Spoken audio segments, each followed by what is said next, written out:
بسم اللہ الرحمن الرحیم۔ ایک خوفناک مچھلی کا واقعہ۔ حضرت جابر بن عبداللہ رضی اللہ تعالی عنہ فرماتے ہیں کہ رسول اللہ صلی اللہ علیہ وسلم نے ہمیں 300 سواروں کے ساتھ بھیجا اور ہمارا امیر ابو عبیدہ بن الجراح رضی اللہ تعالی عنہ کو بنایا تاکہ ہم قریش کے قافلہ تجارت کی گھاٹ میں رہے۔ کھجوروں کا ایک تھیلا زاد راہ کے طور پر ساتھ لے لیا۔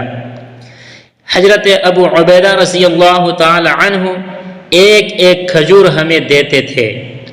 راوی کہتے ہیں کہ میں نے عرض کیا کہ ایک کھجور سے کیا ہوتا ہوگا؟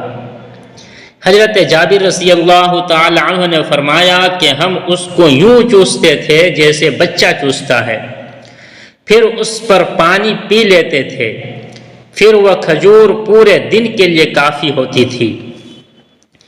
جب کھجوریں ختم ہو گئی تو ہم اپنی لاٹھیوں سے پتے جھاڑ کر انہیں پانی میں بھگو کر کھانے لگے۔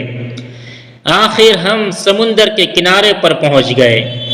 اتفاق سے سمندر کے ساحل سے ہمیں ایک مچھلی ملی جو بڑے ریت کے ٹیلے کے مانند تھی۔ ہم اس کے پاس پہنچے تو دیکھا کہ ایک حیوان ہے جس کو عنبر کہتے تھے۔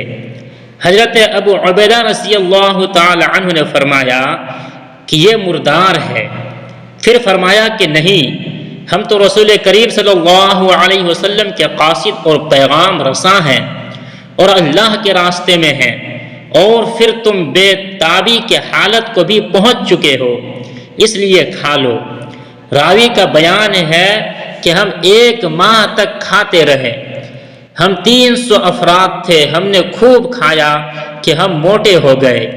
راوی کہتا ہے کہ ہم اس مچھلی کے آنکھ کے گڑھے سے تیل کے مٹکے نکالتے تھے اور بیل کے برابر گوشت کے ٹکڑے کرتے تھے۔ حضرت ابو عبیدہ رضی اللہ تعالی عنہ نے 13 آدمی لے کر اس مچھلی کے آنکھ کے گڑھے میں بٹھائے تو وہ بیٹھ گئے، اور اس مچھلی کے ایک پسلی کو کھڑا کیا اور سب سے بڑے کجاوے والے اونٹ کو اس کے نیچے سے گزارا تو وہ گزر گیا۔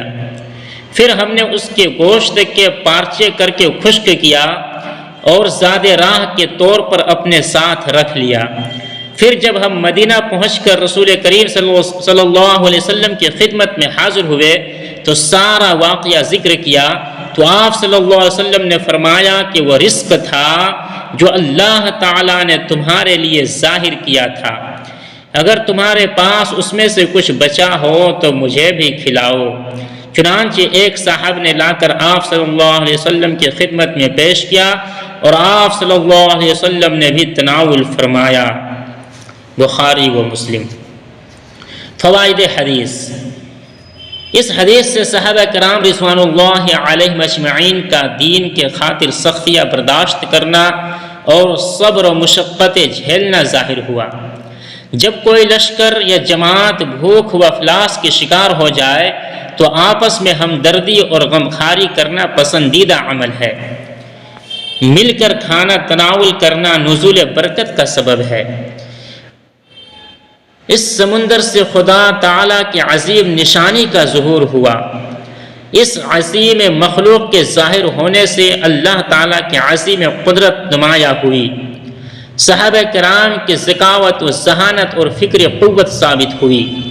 صحابہ کرام رضوان اللہ علیہم اجمعین کے ساتھ حضور صلی اللہ علیہ وسلم کی حسن معاشرت معلوم ہوئی۔